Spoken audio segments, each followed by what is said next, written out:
Hello everybody and welcome to the North East Derbyshire Roundup episode.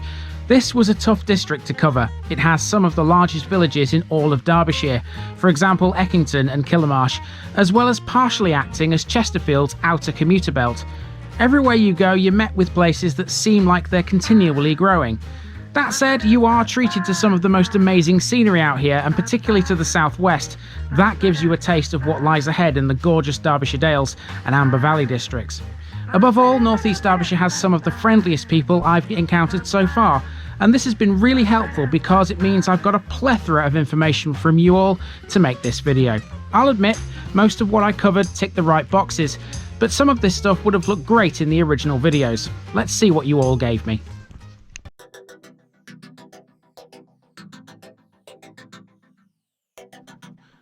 In alphabetical order, we begin with Ashover. The Butts is so called because it was where the archers used to practice. A strange anomaly of Derbyshire pronunciation is the fabric, which is supposedly pronounced fabric, even though it wasn't written as such.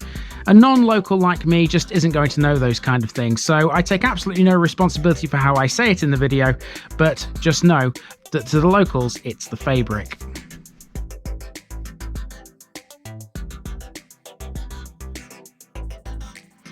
Moving on to Barlow, Lee Bridge was built in 1722, a century earlier than what is stated. I can only assume that's a typo to be a century out. The Methodist Church closed in 2020, and the restaurant at Barlow Woodseats Hall is located within the barn next door.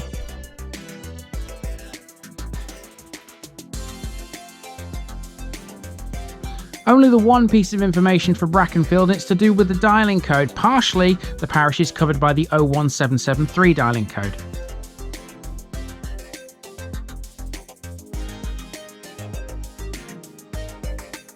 Next is Brampton. Old Mill Drive was the site of a Mother's Pride bakery, hence the name. There are several very good 18th century guide snoops in the parish, mainly at the western end, around Waddshelf.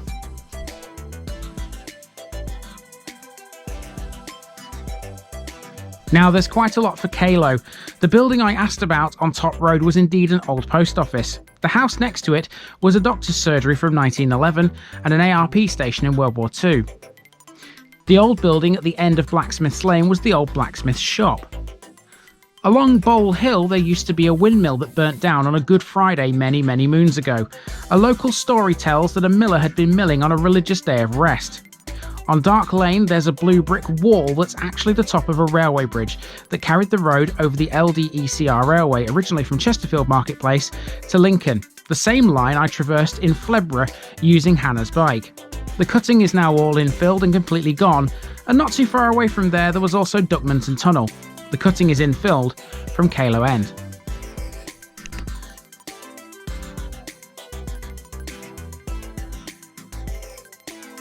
Next is Claycross. The place that looks like a working men's club at 4 minutes and 30 is actually the Ricknell Turnpike, home of the Instant Karma Brewing Co. Halfway down Thanet Street, between Claycross and Dainsmore, was where the Bolsover MP Dennis Skinner used to live. Big Jim's Steakhouse used to be a pub called the Cannon. And one thing that wasn't mentioned in the Claycross episode was the rent strike, a very big piece of Claycross history. I found a link for you and I've put it in the description down below so that you can have a read about it.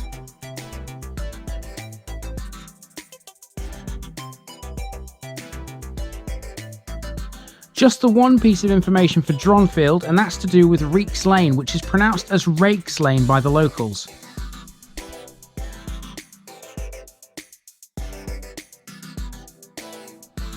Now, despite Eckington being so large, I didn't get much information for it. There are two little things to talk about. Firstly, Cam's school was not on School Street.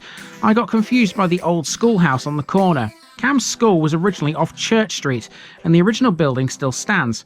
You access it from a driveway opposite the old Prince of Wales pub. And the other thing was to do with the land opposite Aldi, which I asked about. It's waste ground now, but Eckington's show used to take place there. Apparently it has some underground water storage tanks.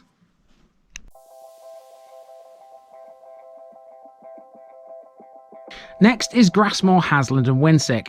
It was known in the area for the Mining Training Centre, which is now an industrial park, and it had its own cinema called the Electric Theatre.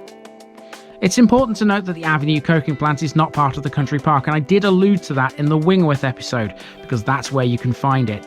However, the lagoons were located at the former colliery, and that site is part of the park. Grassmoor Working Men's Club was established in 1912, and there was a disaster at the colliery in the 1930s. Once again, there's a link in the description about that.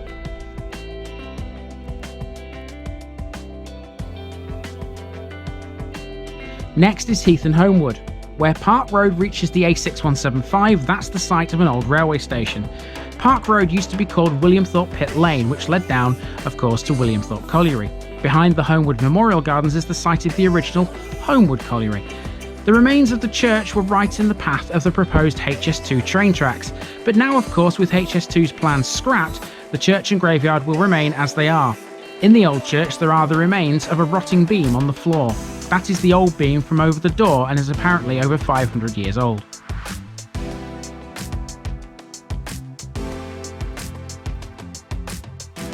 Just the one piece of information for Holmesfield, and it's to do with Owler Bar. Owler is pronounced Ola by the locals.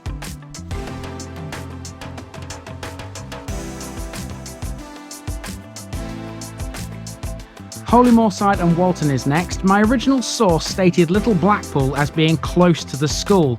As it turns out, it was referencing the new primary school as opposed to the old one. Who knows, maybe ghostly sightings are still seen at the pond too. The walled paddock in Walton was originally part of the Acorn Ridge Housing Estate's social housing built by Henry Boot. It was supposed to be some kind of park, but it was never built.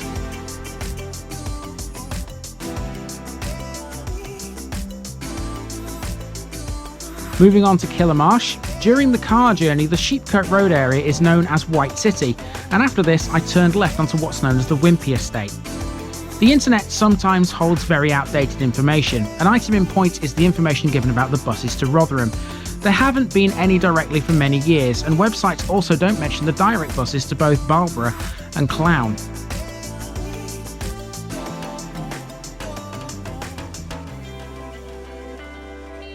Next is Morton.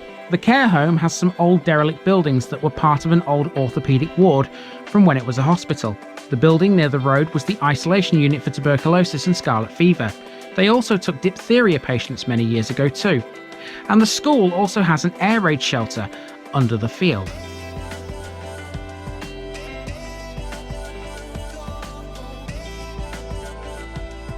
Next is North Wingfield.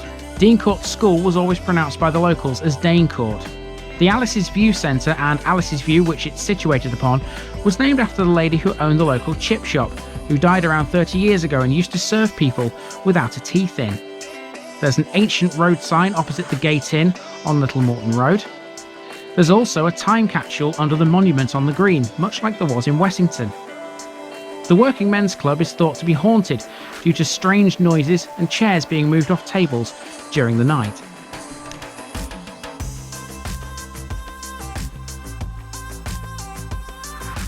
Just the one piece of information for Pilsley, and that's to do with Back Lane and Dark Lane, which were often used like a village bypass. Pilsley Colliery Canteen was on Back Lane and has now been converted into a house.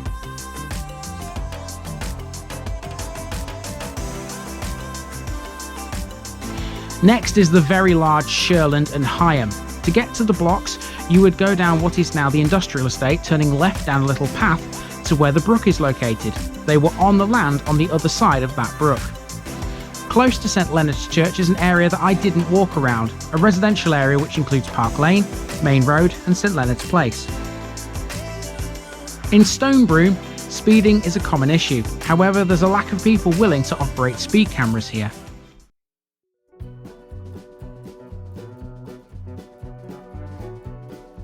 I didn't receive any information for Stretton, so it's time to move on to Sutton cum Duckmanton.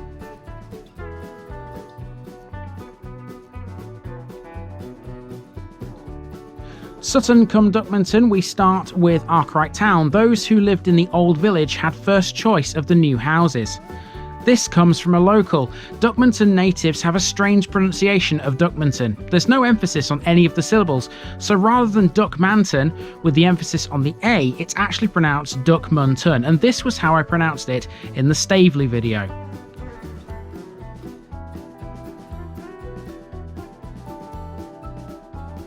Just one piece of information for Tupton: the rugby club has been north side since the 1960s, and it's just the building that was built in 2015.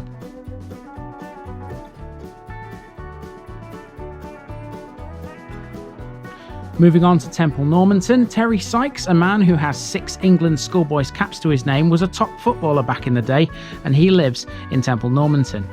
The consecrated section of the cemetery is the part which has been blessed, usually by the bishop, and was originally intended for Church of England burials, with the unconsecrated sections reserved for all other religions or non-denominational burials.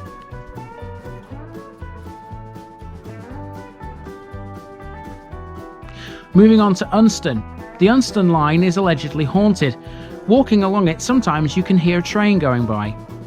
At 5 minutes and 16 in the original video, there's a footpath through a very dark tunnel under the railway line, pretty much opposite the car wash. It's apparently very dark and scary.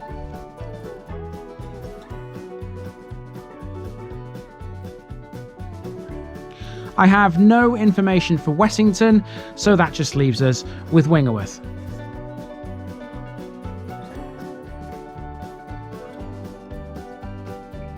And to round things off with Wingerworth, the council offices moved from Chesterfield to Wingerworth a few years ago.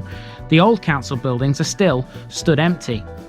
There were tales that during the Napoleonic War, French prisoners of war of the officer class were allowed slightly more freedom than was supposed to be permitted, and were to be seen making the journey from their place of confinement in Chesterfield to Wingerworth Hall, where presumably they could hear Catholic mass, as well as marry the local talent. And North East Derbyshire is now in the books, and that means Chesterfield is completely so too now. Never fear though, as all of the episodes are going nowhere, so do feel free to add anything else to the additional information comments. The long-term plan is to begin Amber Valley in early 2023, but as for 2022, I've no immediate plans to return to Derbyshire. If North East Derbyshire is anything to go by, I cannot wait to see what else this county holds. A massive thanks to all the North East Derbyshire locals for all your help and information. As ever, the people make the places what they are. This has been the District of North East Derbyshire, and I've been Andy, also known as the Village Idiot, and I'm out.